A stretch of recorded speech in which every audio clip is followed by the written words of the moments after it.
Welcome back. D gang Parappana ಅಗ್ರಹಾರದಿಂದ ತುಮಕೂರು ಜೈಲಿಗೆ shift ಆಗ್ತಾರೆ ಅಂತ ಹೇಳಲಾಗ್ತಿತ್ತು. ಆದರೆ ಈಗ ತುಮಕೂರು ಜೈಲಿನಲ್ಲಿ ಅಷ್ಟರ ಮಟ್ಟಿಗೆ ಭದ್ರತೆ ಇಲ್ಲದೆ ಇರೋ ಕಾರಣದಿಂದ ಶಿಫ್ಟಿಂಗ್ ಆಗೋದಿಲ್ಲ ಅಂತ ಹೇಳಲಾಗ್ತಾ ಇದೆ.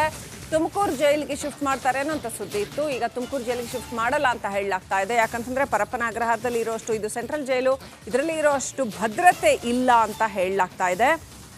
350 ಖೈದಿಗಳಿಗಷ್ಟೇ ತುಮಕೂರು ಜೈಲಿನಲ್ಲಿ ಸ್ಥಳ ಇರುವಂಥದ್ದು. ಕಾನೂನು ವ್ಯವಸ್ಥೆ ದೃಷ್ಟಿಯಿಂದ ತುಮಕೂರಿನಲ್ಲಿ ಇವರನ್ನ ಇಟ್ಕೊಳ್ಳೋದು ಕಷ್ಟ ಆಗತ್ತೆ ಅಂತ ಹೇಳಲಾಗಿದೆ. ಹಾಗಾಗಿ ತುಮಕೂರಿಗೆ ದರ್ಶನ್ ಶಿಫ್ಟ್ ಆಗೋದು ಬಹುತೇಕ ಡೌಟ್ ಅಂತ ಹೇಳಲಾಗ್ತಾ ಇದೆ.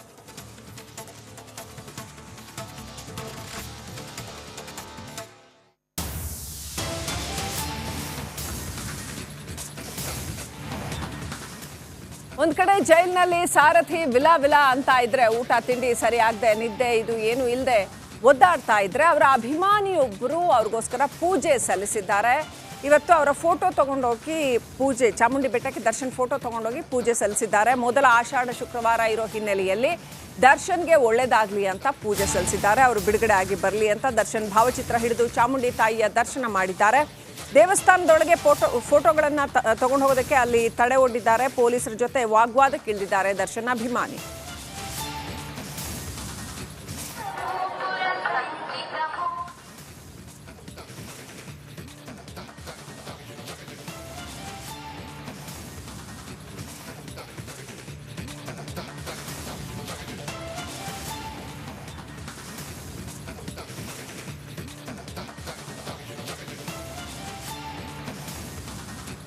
ನಿದ್ದೆ ಬರ್ತಾ ಇಲ್ಲ, ಊಟ ಸೇರ್ತಾ ಇಲ್ಲ, ಯಾರ ಜೊತೆ ಮಾತಾಡೋ ಉತ್ಸಾಹ ಕೂಡ ಇಲ್ಲ.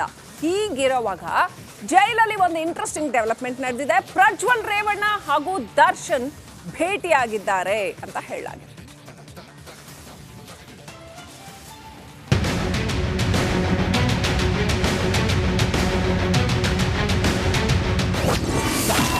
ಜೈಲಲ್ಲಿ ನಿದ್ದೆ ಇಲ್ಲದೆ ದಾಸನ ಪರದಾಟ. ದಳ ನಾಯಕನನ್ನ ಭೇಟಿಯಾದ ದರ್ಶನ್. ತೆರೆ ಮೇಲೆ ಬಿಂದಾಸಾಗಿ ಮಿಂಚುತ್ತಿದ್ದ ದರ್ಶನ್ ಜೈಲಲ್ಲಿ ಮೂಲೆಯಾಗಿದ್ದಾರೆ. ಯಾರೊಂದಿಗೂ ಸೇರದೆ, ಯಾರ ಜೊತೆಗೂ ಮಾತನಾಡದ ದರ್ಶನ್ ಏಕಾಂಗಿಯಾಗಿ ಕಾಲ ಕಳೆಯುತ್ತಿದ್ದಾರಂತೆ. ಸರಿಸುಮಾರು 1 ತಿಂಗಳಿನಿಂದ ಪರಪ್ಪನ ಅಗ್ರಹಾರದಲ್ಲಿದ್ದು ಮೌನಕ್ಕೆ ಶರಣಾಗಿದ್ದಾರಂತೆ. ಈ ಹೊತ್ತಲ್ಲಿ ಜೈಲು ಹಕ್ಕಿಯಾಗಿರುವ ಪ್ರಜ್ವಲ್ ರೇವಣ್ರನ್ನ ದರ್ಶನ್ ಭೇಟಿಯಾಗಿದ್ದಾರೆ ಎನ್ನಲಾಗಿದೆ.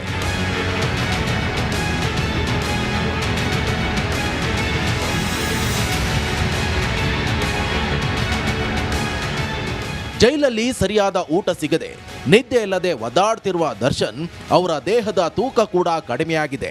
ಹೀಗಾಗಿ ಫುಲ್ ಸೈಲೆಂಟ್ ಆಗಿರೋ ದಾಸ ಪುಸ್ತಕಗಳ ಮೊರೆ ಹೋಗಿದ್ದಾರೆ. ಇಂತಹ ಸಮಯದಲ್ಲಿ ಜೈಲು ಹಕ್ಕಿಯಾಗಿರೋ ಪ್ರಜ್ವಲ್ ರೇವಣ್ರನ್ನ ಭೇಟಿಯಾಗಿದ್ದಾರೆ ಎನ್ನಲಾಗಿದೆ.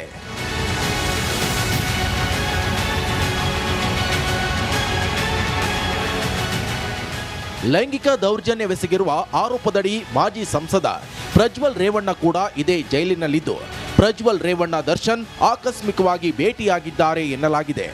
ಜೈಲಲ್ಲಿರುವ ಮುಖ್ಯ ವೈದ್ಯಕೀಯ ಅಧಿಕಾರಿಗಳ ಕೊಠಡಿಯಲ್ಲಿ ದರ್ಶನ್ ಮತ್ತು ಪ್ರಜ್ವಲ್ ರೇವಣ್ಣ ಆಕಸ್ಮಿಕವಾಗಿ ಭೇಟಿಯಾಗಿದ್ದಾರೆ. ಈ ಸಂದರ್ಭದಲ್ಲಿ ಇಬ್ಬರು ಕೂಡ 10 ನಿಮಿಷಗಳು ಮಾತನಾಡಿದ್ದಾರೆ ಎಂದು ಹೇಳಲಾಗಿದೆ.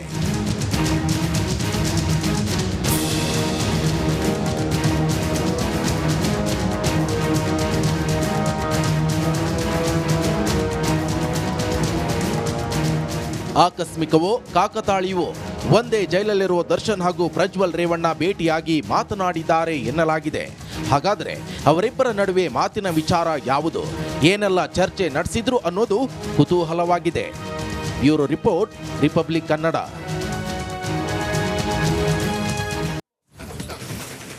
ರಾಜ್ಯದ ಏಕೈಕ ಪಶು ವಿಜ್ಞಾನಿಗಳ ವಿಶ್ವವಿದ್ಯಾಲಯ ಬೀದರ್ನಲ್ಲಿದೆ.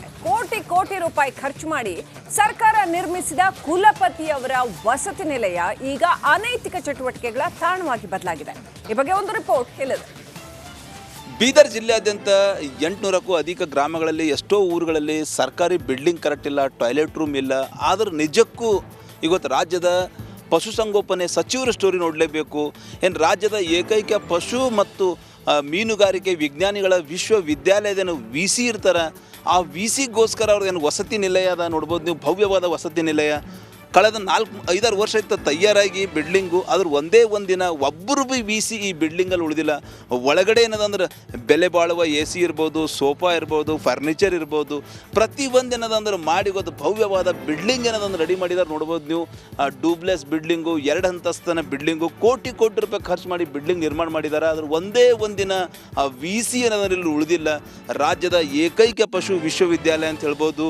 ನೋಡ್ಬೋದು ನೀವು ದೃಶ್ಯದಲ್ಲಿ ಕುಡುಕರ ಅಡ್ಡೆ ಆಗಿನದಂದ್ರೆ ವಿ ಸಿ ವಸತಿ ಅಂದ್ರೆ ಅವ್ರು ಇರಬೇಕಾದಂಥ ವಸತಿ ಮನೆ ಇದೆ, ಸಂಪೂರ್ಣವಾಗಿ ಏನದಂದ್ರೆ ಕುಡುಕರ ಅಡ್ಡೆಯಾಗಿ ಬದಲಾಗ್ಯದ. ಕ್ಯಾಮ್ರಾ ಪರ್ಸನ್ ಭರತ್ ಜೊತೆ ನಾನು ಮಲ್ಲಿಕಾರ್ಜುನ್ ಮರ್ಲೆ, ರಿಪಬ್ಲಿಕ್ ಕನ್ನಡ, ಬೀದರ್. ನಮಸ್ಕಾರ, ನೀವು ನೋಡ್ತಾ ಇದ್ದೀರಾ ರಿಪಬ್ಲಿಕ್ ಕನ್ನಡ.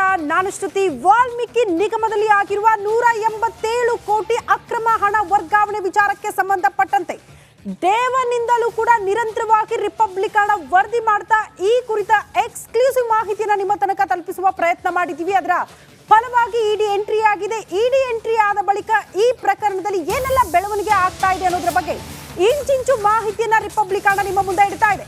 ವಾಲ್ಮೀಕಿ ನಿಗಮ ಅಕ್ರಮದಲ್ಲಿ ಕಾಂಗ್ರೆಸ್ಗೆ ಕಂಟಕ ಎದುರಾಗಿದೆ. ಬಿ ನಾಗೇಂದ್ರ ಅರೆಸ್ಟ್, ದದ್ದಲ್ಗೂ ಕೂಡ ಢವಢವ ಶುರುವಾಗಿದೆ. ಜುಲೈ 18ರ ತನಕ ಕೂಡ ನಾಗೇಂದ್ರಗೆ ಇಡಿ ಕಸ್ಟಡಿಯೇ ಗತಿ, ಅಂದ್ರೆ 6 ದಿನಗಳ ಕಾಲ. ಬಸನಗೌಡ ದದ್ದಲ್ಗೆ 3ನೇ ದಿನ ಇಡಿ ಅಧಿಕಾರಿಗಳು ಹುಡುಕಾಟ, ಮತ್ತೊಂದು ಕಡೆ ಎಸ್ಐಟಿ ಅಧಿಕಾರಿಗಳು ನೋಟಿಸ್ ಕೊಟ್ಟಿದ್ದಾರೆ ವಿಚಾರಣೆಗೆ ಬರುವಂತೆ. ಈಗಾಗಲೇ 2 ಬಾರಿ ಎಸ್ಐಟಿ ಮುಂದೆ ಹಾಜರಾಗಿದ್ದಾರೆ ವಿಚಾರಣೆಗೆ ದದ್ದಲ್. ಬಟ್ ಇಡಿ ಅಧಿಕಾರಿಗಳು ಇವತ್ತು ಬಹುತೇಕ ಅವರನ್ನ ಕೂಡ ವಶಕ್ಕೆ ಪಡೆಯೋ ಸಾಧ್ಯತೆ. ವಾಲ್ಮೀಕಿ ನಿಗಮದಲ್ಲಿ ಬ್ರಹ್ಮಾಂಡ ಭ್ರಷ್ಟಾಚಾರದ ಕುರಿತಂತೆ ಯೂನಿಯನ್ ಬ್ಯಾಂಕ್ನ 6 ಅಧಿಕಾರಿಗಳು ಕೂಡ ಎಸ್ಕೇಪ್ ಆಗಿದ್ದಾರೆ. ಬ್ಯಾಂಕ್ ಆಡಳಿತ ಮಂಡಳಿ ಸದಸ್ಯರಿಗಾಗಿ ಇಡಿ ಅಧಿಕಾರಿಗಳು ಹುಡುಕಾಟ ನಡೆಸಿದ್ದಾರೆ. ಒಂದ್ ಕಡೆ ಎಸ್ಐಟಿ, ಇಡಿ, ಸಿಬಿಐ 6 ಅಧಿಕಾರಿಗಳು ಎಲ್ಲಿದ್ದಾರೆ? 3 ಇಲಾಖೆಯಿಂದಲೂ ಕೂಡ ಹುಡುಕಾಟ. ರಿಮ್ಯಾಂಡ್ ಅರ್ಜಿಯ ಮೂಲಕ ಎಸ್ಐಟಿ ಒಂದು ಅರ್ಜಿಯನ್ನು ಕೂಡ ಸಲ್ಲಿಕೆ ಮಾಡಿದೆಯಂತೆ. ವಾಲ್ಮೀಕಿ ನಿಗಮದಲ್ಲಿ ಬ್ರಹ್ಮಾಂಡ ಭ್ರಷ್ಟಾಚಾರದ ಕುರಿತಂತೆ 6 ಯೂನಿಯನ್ ಬ್ಯಾಂಕ್ನ ಅಧಿಕಾರಿಗಳು ನಾಪತ್ತೆಯಾಗಿದ್ದಾರೆ. ಯಾಕೆ ನಾಪತ್ತೆಯಾದ್ರೂ ಅವ್ರಿಗೂ ಕೂಡ ಬಂಧನದ ಭೀತಿ. ಅಕ್ರಮ ಖಾತೆಗಳನ್ನ ತೆರೆಯೋ ನಿಟ್ಟಿನಲ್ಲಿ, ಅಕ್ರಮ ಹಣ ವರ್ಗಾವಣೆ ಆಗೋ ನಿಟ್ಟಿನಲ್ಲಿ ಯೂನಿಯನ್ ಬ್ಯಾಂಕ್ನ ಅಧಿಕಾರಿಗಳು ನೇರವಾಗಿ ಶಾಮೀಲಾಗಿದ್ದಾರೆ ಅನ್ನೋ ಕಾರಣಕ್ಕೆ 6 ಜನ ಅಧಿಕಾರಿಗಳು ಎಸ್ಕೇಪ್ ಆಗಿದ್ದಾರೆ. ನಿಮ್ಮ ಆಪ್ತರಿಗೆ 25 ಲಕ್ಷ ಹಣ ಸಂದೇಹ ಆಗಿದೆ ಅಂತ ಹೇಳ್ತಾರೆ. ಕೊಟ್ಟಿಲ್ಲ ಸರ್, ಯಾರು ಕೊಡ್ಲಿಲ್ಲ. ಸಂದೇಹ ಆಗಿದೆ ಅಂತ ಹೇಳ್ತೀರಾ ಸರ್? ಇಲ್ಲ, ಯಾರು ಕೊಡ್ಲಿಲ್ಲ.